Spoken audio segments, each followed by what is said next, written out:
আমি ক্যারেক্টারটা প্রপারভাবে করতে পারি নাই, আমার রাতে ঘুম হয় না।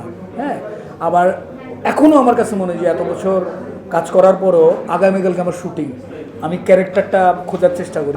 এইটা পরিবর্তন তো অনেক। এক হচ্ছে যে সময়ের সাথে সাথে, বয়সের সাথে সাথে আমাদের মস্তিষ্কের যে জায়গাটা, ওটা তো অনেক কিছু হয় আর কি। যেমন একটা সময় আমার শুরুর দিকে কচিবাইয়ের কাজে যখন আমরা অ্যাক্টিং করতাম, তখন কচিবাইয়ের সহকারী হিসেবে ছিলাম ওই সময়টা। তো ওই সময়টা দেখা গেলো যে কচিবাইকে দেখে ভয় লাগতো, চোখ দেখলে সিংহের মতো লাগতো। তো ডায়লগ দিব কি, মনে হতো কচিবাই কী হচ্ছে, চিৎকার করে উঠতো, তখনই তো নায়ক হয়ে যেতাম।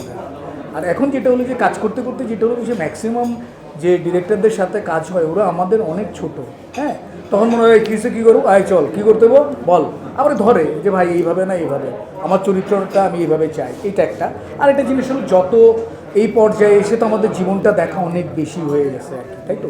যেমন 20 বছরের আমি, 20 বছরের আপনি, আগের আপনি, আজকের আপনি এক হবেন না কখনোই। বা 20 বছর আগে দুর্দান্ত অ্যাক্টিং করেছেন, এখন এরকম করছেন কেন বলা যেতে পারে। বাট এটা আসলে সময়ের সাথে সাথে মানুষ শেখে, নতুন জোনে যায়, নতুন এলাকায় যায়, নতুন কালার দেখে আর কি। সো সময়ের সাথে সাথে সব কিছু চেঞ্জ হয়ে যায়।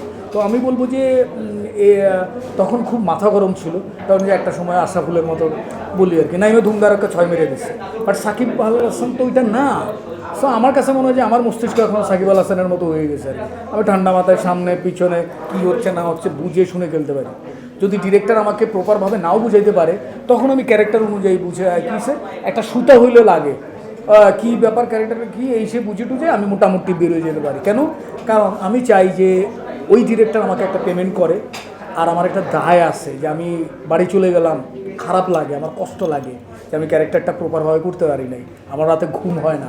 হ্যাঁ, আবার এখনও আমার কাছে মনে হয় যে এত বছর কাজ করার পরও আগামীকালকে আমার শুটিং, আমি ক্যারেক্টারটা খোঁজার চেষ্টা করি যে মানে গল্প থেকে, বা আমি যখন শুনছি, এটা আমার ব্যর্থতা, ডিরেক্টরের না, হয়তো আমি কোনো সুতা পাচ্ছি না। মানে প্রতিটা ক্যারেক্টারের একটা গ্রাফ থাকে, ওই গ্রাফটা খুঁজে পাচ্ছি না, স্কেচটা আঁকতে পারি নেই, বুঝতে পারতেছি না, একদম খুব অস্থির লাগে আর কি। শুটিংয়ে যাচ্ছি, মনে হচ্ছে কী করবো জানি না। আবার যেমন ডিরেক্টর আমাকে বলবে আমি মুখস্থ বলে দেবো, ওইটাও আমি চাই না। আমি চাই যে ক্যারেক্টারটা বোঝার চেষ্টা করি। তখন আমার যেটা হয়, মাঝে মাঝে কচিবাইয়ের অজান্তে কচিবাই জিজ্ঞেস করি, কচি ভাই এ হচ্ছে সে হচ্ছে, নানান কথা প্রশ্ন করি। আবার তারেক ভাইকে প্রশ্ন করি, তারেক নাম, তো তারেক ভাইকে জিজ্ঞেস করি, তারেক ভাই আমার কি হবে, কেন বাচ্চু? আমি কো ভাই প্রতিদিন, আমি এই যে প্রতিদিন কাজ করতেছি, আমার সবসময় মনে হয় যে আমি কিছুই জানি না, কিছুই বুঝি না। আমার এই ক্যারেক্টারটা আমি করতে যাব, ভাই নিজের খুব অসহায় লাগে যে আমি তো কিছুই জানি না, কিছুই বুঝি না, আমি কীভাবে প্লে করবো ক্যারেক্টারটা। বলো তো দ্যাটস গুড। এই যে তুমি জানো না, ফিল করো, এইটাই তোমাকে আগায় নিয়ে যাবে।